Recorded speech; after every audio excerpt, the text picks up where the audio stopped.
வணக்கம் மக்களே. கலைஞர் மகளிர் உரிமை தொகை ரூபாய் 1000 மாதம் மாதம் பெண்களோட, அதாவது தகுதியுடைய பெண்களோட அக்கௌண்ட்க்கு நேரடியாக பார்த்திங்கன்னா செலுத்தப்பட்டுட்டு வந்துட்டு இருக்கு.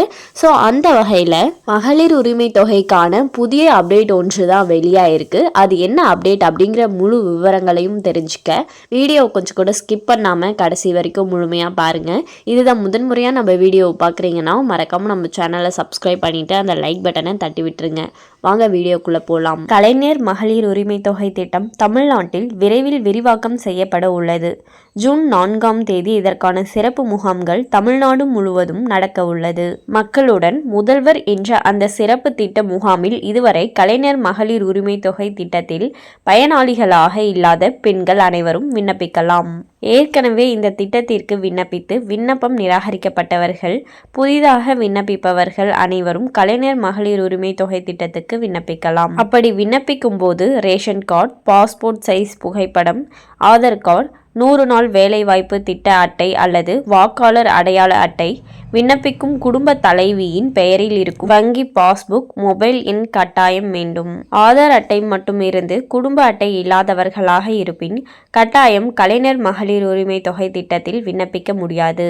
எனவே இதுவரை குடும்ப அட்டை பெறாதவர்கள் முதலில் குடும்ப அட்டை பெற்று பின்னர் கலைஞர் மகளிர் உரிமை தொகை திட்டத்துக்கு விண்ணப்பிக்கவும். அதேபோல விண்ணப்பிக்கும் முன் நீங்கள் தமிழ்நாடு அரசால் கலைஞர் மகளிர் உரிமை தொகை திட்டத்துக்கு நிர்ணயிக்கப்பட்டிருக்கும் அனைத்து விதிமுறைகளுக்கும் உட்பட்டவரா என்பதை தெரிந்து கொள்ளுங்கள்.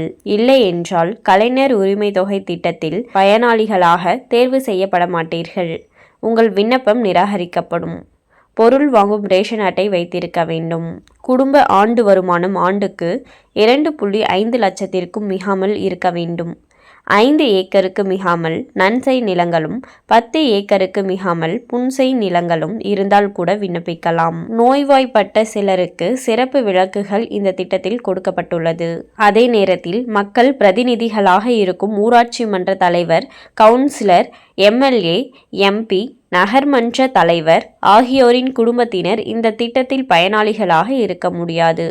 மத்திய மாநில அரசு ஊழியர்கள், ஓய்வூதியதாரர்கள் ஆகியோரின் குடும்பத்தினரும் இந்த திட்டத்தில் சேர முடியாது. ஸோ பார்த்தீங்கன்னா இந்த மாதிரியான பல தகுதி வரம்புகளை நீங்கள் நிவர்த்தி செய்கிறீங்க அப்படின்ற பட்சத்தில் தான் உங்களுக்கு மகளிர் உரிமை தொகை ரூபாய் 1000 கிடைக்கும் அப்படின்னு சொல்லியிருக்காங்க. ஸோ உங்களுக்கு இந்த தகுதி வரம்புகள் எல்லாம் நீங்கள் பூர்த்தி செய்கிறீங்க அப்படின்ற பட்சத்தில் நீங்களும் இந்த திட்டத்திற்கு விண்ணப்பித்து பயன்பெற முடியும் அப்படின்னு சொல்லியிருக்காங்க. அண்ட் மேலும் இது போன்ற அரசாங்கம் சார்ந்த அனைத்து அப்டேட்களையும் உடனே தெரிஞ்சுக்கணும்னு நினச்சிங்கன்னா மறக்காமல் நம்ம சேனலை சப்ஸ்கிரைப் பண்ணி பக்கத்தில் இருக்க பெல் ஐக்கானை கிளிக் பண்ணி அதில் ஆளுங்கிற ஆப்ஷனை செட் பண்ணி வச்சுக்கோங்க. அப்போ தான் நம்ம அப்லோட் பண்ணுற வீடியோ உடனுக்குடனே உங்களுக்கு நோட்டிஃபிகேஷனாக சேரும். அது மட்டும் இல்லாமல் அந்த லைக் பட்டனை தட்டி விட்டுருங்க. தேங்க்ஸ் ஃபார் வாட்சிங்.